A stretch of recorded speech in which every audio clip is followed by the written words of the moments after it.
नमस्कार, हेमराज भारती चैनल पर आप सभी का स्वागत है। प्रिय बंधुओं, यदि आपने अभी तक हमारे चैनल को सब्सक्राइब न किया हो तो प्लीज़ हमारे चैनल को सब्सक्राइब करें और यदि कोई वीडियो पसंद आए तो लाइक अवश्य करें। यदि कोई सुझाव हो तो हमें कमेंट में अवश्य दें।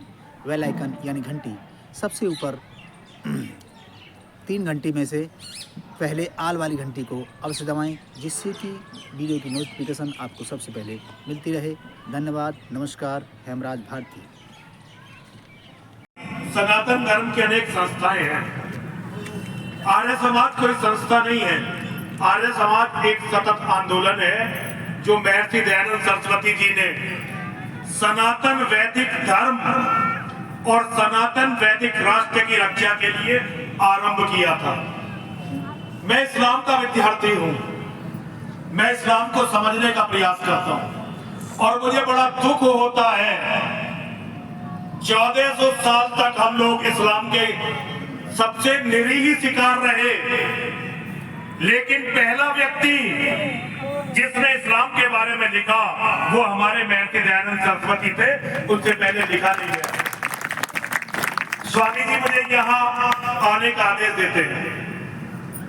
मैं स्वामी जी की बातें सुनता रहता हूँ और मुझे इस बात पर गर्व होता है कि स्वामी जी मुझे अपने मित्रों में गिनते हैं। मैं स्वामी जी का बहुत बड़ा प्रशंसक हूं और इनके संघर्ष को नमन करता हूं। ऐसे माता पिता जो ऐसे पुत्रों को जन्म देते हैं वो दंडवत प्रणाम, सारे समाज के दंडवत प्रणाम के अधिकारी हैं। मैं आचार्य जी की बात सुन रहा था, मेरा मन नहीं कर रहा था कि आचार्य जी माइक को छोड़े।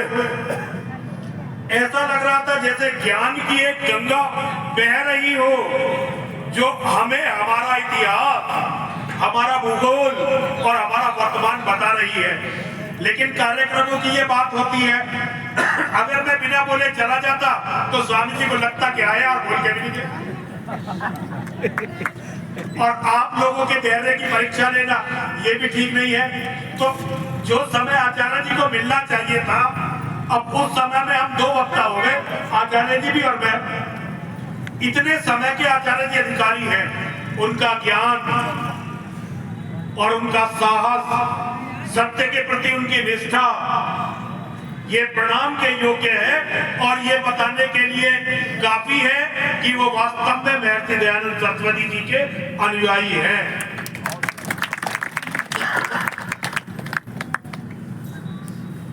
आजादी,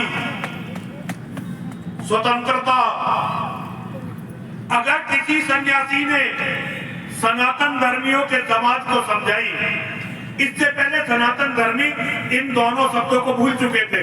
आजादी और स्वतंत्रता एक ही शब्द है, एक उर्दू का है, एक हिंदी का।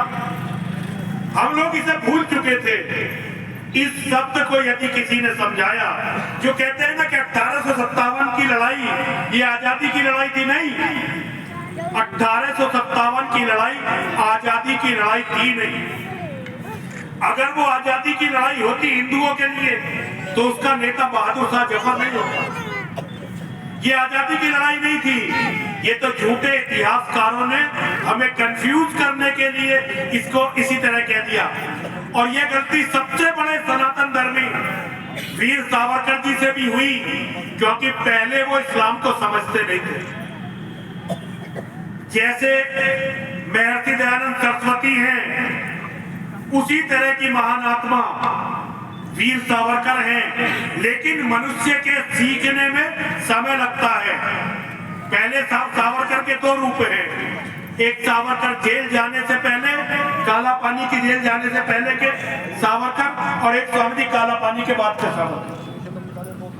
दोनों में बहुत बड़ा अंतर है।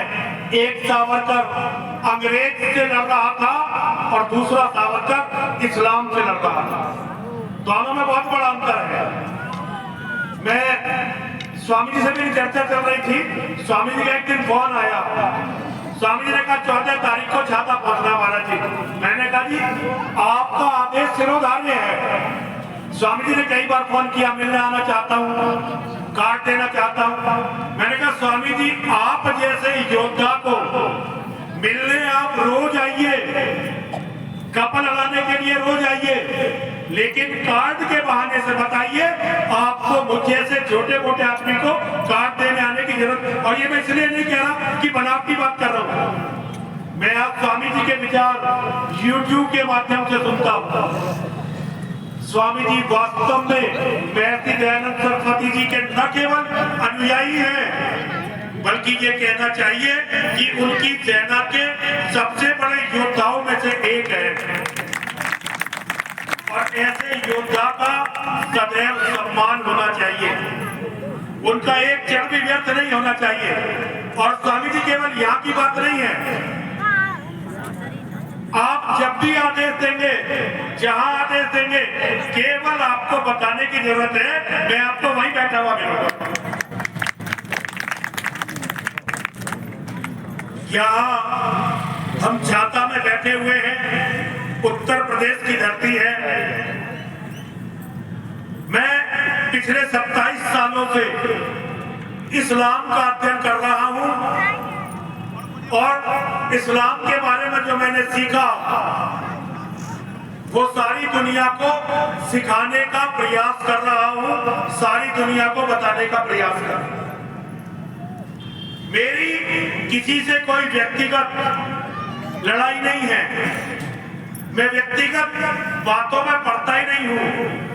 एक सन्यासी के जीवन में जो व्यक्ति भीख मांग के खाता हो, भीख मांग के कपड़े पहनता हो, भीख मांग के रास्तों पर चलता हो, उस व्यक्ति का कुछ भी व्यक्तिगत नहीं होना चाहिए, ये मेरा मानना है। व्यक्तिगत जीवन उन्हीं का हो सकता है जो जीवन को अपने परिश्रम और अपने पुरुषार्थ पर जीते हैं। हम तो धर्म के भिखारी हैं, आप लोग हमारे दाता हो। मैं तो सन्यासी की तुलना कई बार कुत्ते से करता हूं, बहुत लोगों को अजीब लगता है, लेकिन एक चीज है जो मैं आपको बताना चाहता हूं। वैसे मैं कुत्तों को पसंद नहीं करता, क्यों? क्योंकि कुत्ते अपनी कौम के वफादार नहीं होते, वो केवल मालिकों के वफादार होते हैं। आगे जी, कौम के वफादार नहीं होते कुत्ते। लेकिन आप गली के कुत्तों को टुकड़े डालने लगो, आप अगर गली के कुत्तों को कुछ टुकड़े डालने लगो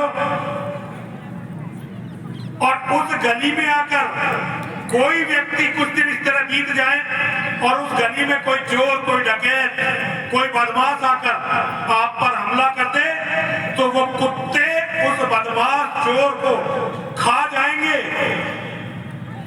ये तो हमारा कुत्तों का गुण है।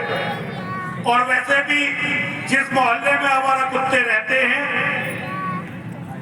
और मोहल्ले वाले उन्हें टुकड़े डालना शुरू कर देते हैं, रोटी देना शुरू कर देते हैं, तो चोर के घुसने पर सबसे पहले शोर मचाना कुत्ते शुरू करते हैं। तो क्या हम कुत्तों से भी बुरे हैं? जो लोग हमें खाने को देते हैं, जो लोग हमें पहनने के लिए देते हैं, जिन लोगों की दी हुई गाड़ियों में हम चलते हैं, क्या यदि उन पर कोई खतरा हमें दिखाई दे रहा है तो क्या हमें चिल्लाना नहीं चाहिए? चिल्लाना चाहिए कि नहीं चिल्लाना चाहिए? तो मेरी हालत उसी कुत्ते की तरह है जो ये देख रहा है कि तेरा पालन पोषण, भरण, तेरा सहयोग करने वाला समाज खतरे में है। और मैं राष्ट्र की बात नहीं करूंगा, मैं देश की भी बात नहीं करूंगा और मैं धर्म की भी बात नहीं करूंगा। आज जो खतरे में है वो हम सबका अस्तित्व खतरे में है। आज हम सबकी बेटियां खतरे में हैं, हमारे बेटे खतरे में हैं, हमारा परिवार खतरे में है, हमारी जमीनें खतरे में हैं, हमारी जायदाद खतरे में है। और ये खतरा पाकिस्तान और अफगानिस्तान से नहीं है, ये खतरा आपके घरों के बराबर से है। आपके घरों के बराबर में ऐसे लोग हैं जो ये कोशिश कर रहे हैं कि वो सुअरों की तरह अपनी जनसंख्या बढ़ाए और एक दिन अपनी जनसंख्या के माध्यम से इस देश को कब्जा लें।